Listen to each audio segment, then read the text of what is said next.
अस्सलाम वालेकुम वरहमतुल्लाहि वबरकातुहू। प्यारे बच्चों, आप सब लोग कैसे हैं? उम्मीद करती हूँ कि आप सब लोग खैर खैरियत से होगे और अपना सबक बाकायदगी से पढ़ रहे होगे और समझ रहे होगे, और उम्मीद है आपको समझ भी आ रही होगी।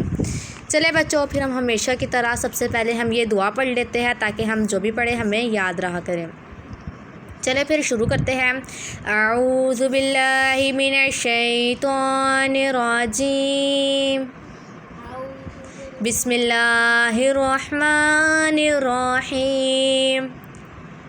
अल्लाहुम्मा अफ्तह अलैना हिकमतका वाशुर अलैना रहमतका या ज़ल जलाली वल इकराम। चले बच्चों, हम अपने सबक की तरफ आते हैं। हमने बच्चों तख्ती नंबर यानी कि सबक नंबर 1 पढ़ लिया, जिसका नाम था हरूफ़े मुफ़रदात। आज हम पहले सबक थोड़ा सा पीछे का रिपीट कर लेते हैं, फिर हम अपने सबक की तरफ आते हैं ताकि आपको पीछे का भूले नहीं। हमने इसमें यही देखा था कि जो हम पढ़ते हैं इन्हें क्या कहते हैं। इन्हें मैंने आपको बताया था हरूफ़े तहज्जी यानी कि हरूफ़े मुफ़रदात कहते हैं, और ये कितने थे? ये 29 है, यानी कि 29। हमने फिर बच्चों इनमें कुछ नरमी वाले हरूफ देखे थे, वो 3 थे, सा, ज़ाल, ज़ुआ। फिर हमने देखे थे सीटी वाले हरूफ, वो भी 3 थे, ज़ा, सीन, स्वाद।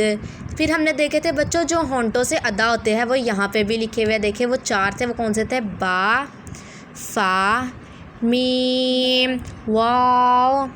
फिर हमने देखे थे हरूफ़े मुस्तइला यानी कि जो पुर पढ़े जाते हैं, और मैंने आपको बताया था ये सिर्फ इस कायदे में नहीं, जहाँ जहाँ हम पढ़ेंगे कुरान मजीद में, जहाँ जहाँ हम पढ़ेंगे ये हरूफ वैसे ही अदा हो गए हैं। ये कितने हरूफ से हरूफ़ मुस्तइलिया? 7। इन्होंने भी वही कहा है, यानी कि जो हर हालत में पुर यानी मोटे पढ़े जाते हैं, इन्हें क्या कहते हैं? हरूफ़े मुस्तइलिया।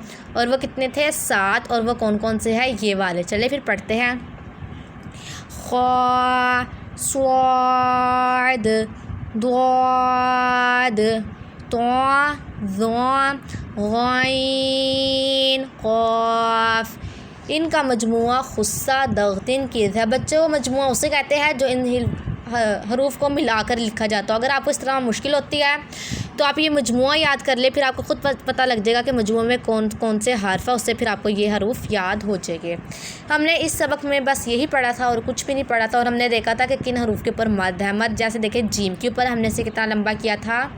5 उंगलियों के बराबर, और जिन पे मद नहीं थी उनको हमने सादा पढ़ा, जैसे ता, सा। और जैसे इसके ऊपर मद थी, इसको हमने लंबा करके पढ़ा था, यानी कि खींच के पढ़ा था। और वो कैसे पढ़ा था? जीम। बस बच्चों, हमने इस तख्ती में यही पढ़ा था। अब आ जाते हैं हम तख्ती नंबर 2 पे। इसका नाम था, यानी कि सबक नंबर 2, इसका नाम था हरूफ़े मुरक्कबात।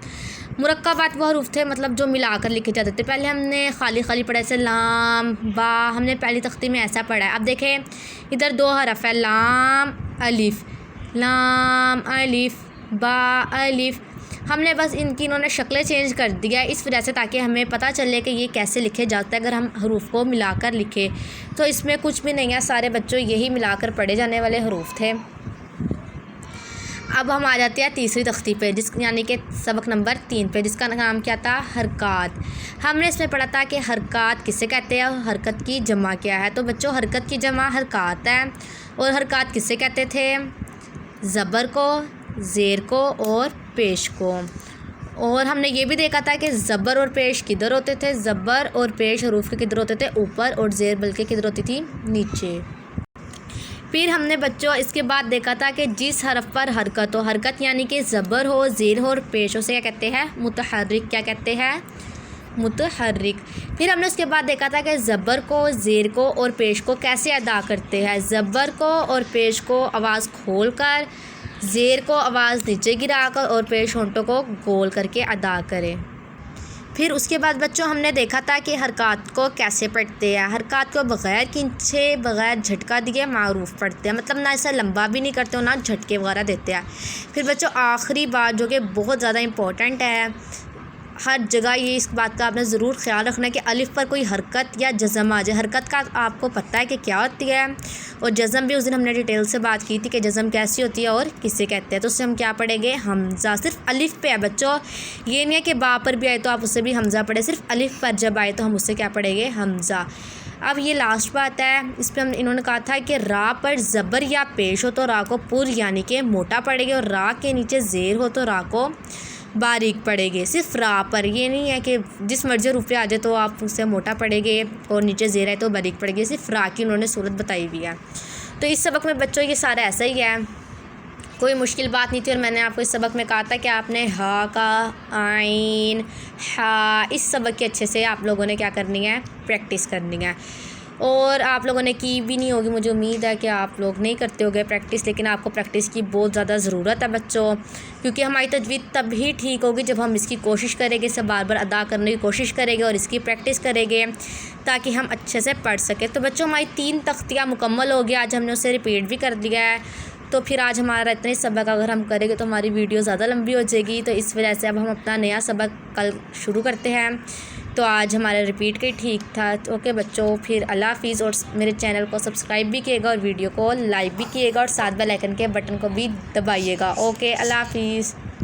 और बच्चों साथ साथ मेरी वीडियोस को शेयर भी किएगा ताकि बच्चों जो लोग देखें उन्हें भी पता चले कि कुरान मजीद को तजवीद के साथ पढ़ते हैं, ये सही तरीका है, और बच्चों को भी मौका मिले और आप लोगों को भी सवाब मिले। और बच्चों अगर किसी को, मैंने आपको पहले भी कहा था, जिसको नहीं समझ आती सही से इस कायदे में या मेरे बताने के तरीके में कोई मुश्किल आप लोगों को नहीं समझ आ रही, या मतलब आप डिटेल में मेरे से पढ़ना चाहते हैं, तो बच्चों आप मेरे से ऑनलाइन भी पढ़ सकते हैं, और कॉन्टैक्ट नंबर नीचे दिया गया, आप इस नंबर पर मेरे से कॉन्टैक्ट करके मज़ीद मालूमात भी ले सकते हैं। ओके, अल्लाह हाफ़िज़।